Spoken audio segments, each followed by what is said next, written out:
Shalom, shalom, Yasharala. Shalom, Yasharala. This your boy, Brother Samuel, back at you with another edifying video. Right, today we're going to be talking about plagues, right? First and foremost, I want to give all praises, honor, and glory. I want to say, Ka'ala Yahweh, Ba'ashem Mashiach Yahushai, Ba'ashem Rakakadash. That's all praises to the Most High God, whose name is Yahweh, and his son's name is Yahweh Shai, and the Holy Spirit, right? So we're going to get into it, right? Talking about these plagues that are plaguing the earth, right? And we see we got, another one, that's going to be a health emergency pretty soon, right? It's called the monkeypox, right? I'll just read into it. This is from the Guardian, right? It says monkeypox declared global health emergency by WHO as cases surge, right? And let's just read a little bit about it, right? And the WHO is the World Health Organization.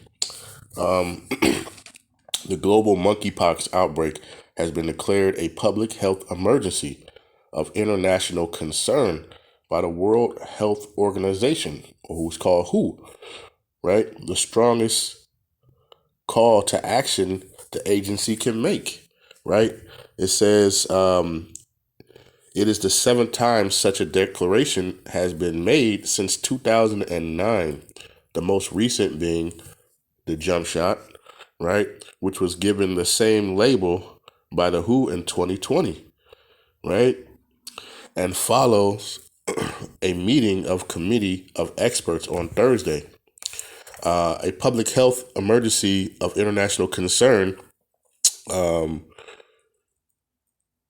is defined by WHO's international health regulations as an extraordinary event which is determined to constitute a public health risk to other states through the international spread of disease and potentially require a coordinated international response, right? Let me just kind of jump down real quick. Right here it says, globally, there have been so far 16,016 cases of monkeypox cases, right? 4,132 of which were in the past week, according to WHO data. It is now in 75 countries and territories, and there have been 5 deaths, right? So, hey, this is starting to, catch some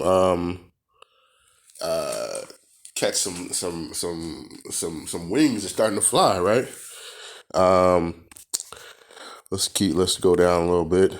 It says the WHO said the outbreak was largely among men who have sex with men who had reportedly having sex recently with new or multiple partners. However, experts have stressed that anyone can get monkeypox as it is spread by close or intimate contact, and the UN having warned that some media portrayals of Africans in the ABC community, people reinforce homophobic stereotypes and exaggerate stigma, right? So, you can keep reading on this if you want, but hey, these plagues is gonna keep coming, man, right? For the wickedness of this earth, man, because we know that the earth was given into the hands of the wicked, right? Let's get into some scriptures now, right? Let's get into some scriptures, right? And the Lord is plaguing this place, man. Right? The Lord is plaguing this place, right? First off, let me see. Let's go to this real quick, right? Salakia. Let's go to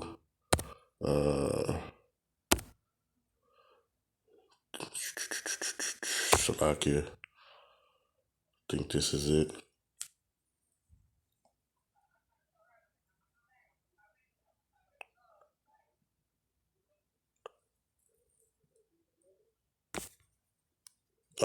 Right here. All right. This is the book of Leviticus, chapter 18 and verse 22. It says, thou shalt not lie with mankind as with womankind. It is an abomination, right? So, hey, guess what? These plagues is on this earth because people are doing abominable things, right? And now this stuff is starting to spread globally, right? And we just read through that, man, right? They said that it was because men were sleeping with other men, right? So, we go to the law, right? Leviticus 18 and verse 22, it says, thou shalt not lie with mankind as with womankind. It is an abomination, right? So we got to understand, man, hey, these plagues are in the earth for a reason, right?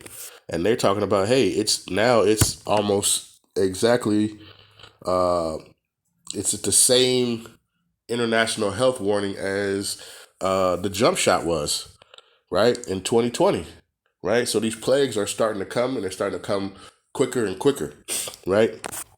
So let's get this real quick. This is the book of 2nd Ezra, chapter 15, right? And I'll go to verse number 5.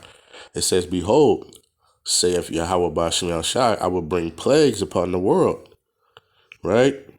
The sword, famine, death, and destruction, right? So these plagues are going to be sent out, right? And you see them happening now, man, right? These plagues, they're here, man, and they're not going nowhere, right? They're going to stay here, right? Let's go to 2nd Ezra 16, and I'm going to go to verse 18, right? It says, the beginning of sorrows and great mournings, the beginning of famine and great death, the beginning of wars and powers shall stand in fear, the beginning of evils. What shall I do when these evils shall come? Right? Verse 19, it says, behold, famine and plague, tribulation and anguish are sent as scourges for amendment, right? So these are sent, man, to punish, man, the wicked, man. These plagues are out here to punish, right? As scourges, right? They're like whips, right? For the wicked, right? Let's get this is gonna be a quick one, so I can just bear with me. Let's go to 1 Thessalonians, right? Let's see. Right, so these plagues, man, they not going nowhere. They're gonna keep coming, right? Let's get this real quick. This is the book of 1 Thessalonians, chapter 5, and start at verse 2. Right, it says, "For yourselves know perfectly that the day of Yahweh Shema Shai so cometh as a thief in the night.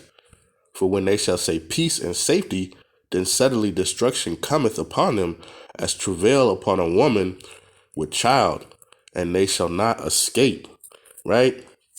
So just when they think, you just had the jump shot kind of like dying down a little bit, and everybody thinking, oh, okay, everything's normal again. Hey, then something else comes, right? It says like as a woman in travail.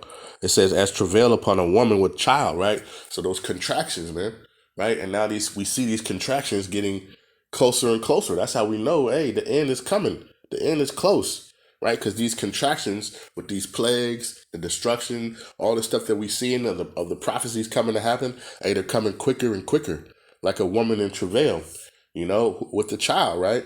When you have the labor pains, right?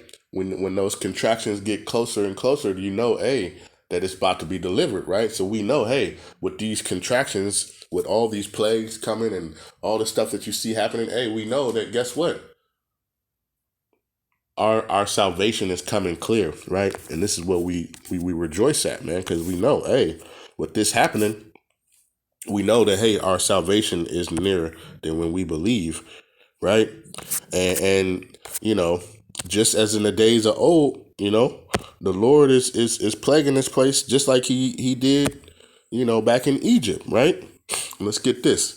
This is the book of Exodus, right? Chapter 7 and verse 3 that says, "And I will harden Pharaoh's heart and multiply my signs and my wonders in the land of Egypt," right? So, just in the days of old, he said he's going to multiply and I will multiply my signs and my wonders in the earth. That's what we see, all this stuff happening, man. We see stuff happening in the skies, right? We see stuff, people at pool parties, and the damn sinkhole opens up and it sucks people in. Hey, it's all types of craziness happening, right?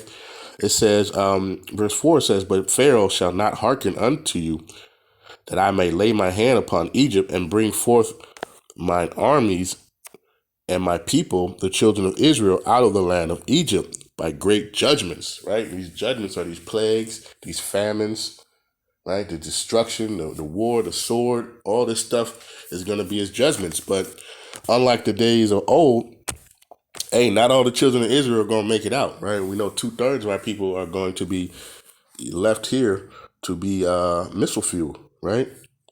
But we know that according to scriptures, that this is modern day Egypt, right? Let's get that real quick. Right, this is the book of Revelation, chapter 11, verse number 8. And it says, their dead bodies shall lie in the street of the great city, which is spiritually called Sodom and Egypt, right? So just think about it, right? The monkeypox was talking about this stuff. It was an abomination with men lying with men, right? And we know that this place that we call America, right, is the land of Sodom, right? And Egypt. Why is it Egypt? Because it is holding the children of Israel captive, and it has them in slavery, right? So we know, through the scriptures, right? And it says, which is spiritually called Sodom and Egypt. So we know that this is modern day Egypt right now, right? And we can see all the stuff going on. This is why we have these plagues and stuff going on, right? And this is why we got to continue to watch, right, in these last days, right? Like Christ said, let's get the book of Luke, right? Luke chapter 21 and start at verse 35. It says, for as a snare shall it come on all them that dwell on the face of the whole earth. Right? It says, watch ye therefore and pray always, that ye may be accounted worthy to escape all these things that shall come to pass, and to stand before the Son of Man. Right? And that's what we're looking for to do, right? We trying to according to Psalms 91:1, man, we trying to abide in the secret place of the Most High, man. Right? That's what we got to do in these last days, right? We got to have the faith in Yahweh Shai, right? And abide in the secret place of the Most High, right? That we could be counted worthy to escape, the snares. Matter of fact, let's just get that real quick, right? Let's go to the book of Psalms, right? This is going to be the last one. Psalms 91:1, right? And it says, Psalm 91:1, it says, he that dwelleth in the secret place of the Most High shall abide under the shadow of the Almighty, right? I will say of Yahweh, he is my refuge and my fortress, my power, in him will I trust. Surely he will deliver thee from the snare of the fowler and from the noisome pestilence, right? He shall cover thee with his feathers, and under his wings thou shalt trust. His truth shall be thy shield and buckler, right? And thou shalt not be afraid of the terror by night, nor of the arrows that flieth by day, right? Talking about those ICBM missiles and stuff like that, right? It says, nor for the pestilence that walketh in darkness, nor for the destruction that wasteth at noonday, right? It says, read on verse 7, 1,000 shall fall at thy side, and 10,000 at thy right hand, but it shall not come near thee, right? Only thine eyes shall behold and see the reward of the wicked, right?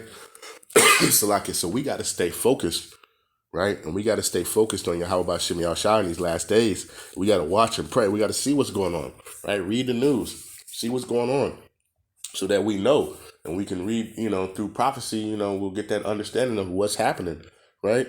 So we have to know, but we have to make sure that we stay focused on Yahweh B'Shem Yahushua, right? What's that? Matthew 6:33, seek ye first the kingdom, right? That's what we have to focus our stuff on, right? Not the cares of this world, man, right? So with that, I hope this has been an edifying video. Hey, brother, stay diligent, right? Stay focused, right? Keep enduring, keep praying, keep fasting, keep praying for one another.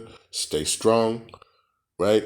To the 12 tribes scattered abroad, peace and blessings, right? A mighty shalom to the elect, right, of Israel, right? Kwam Yashala.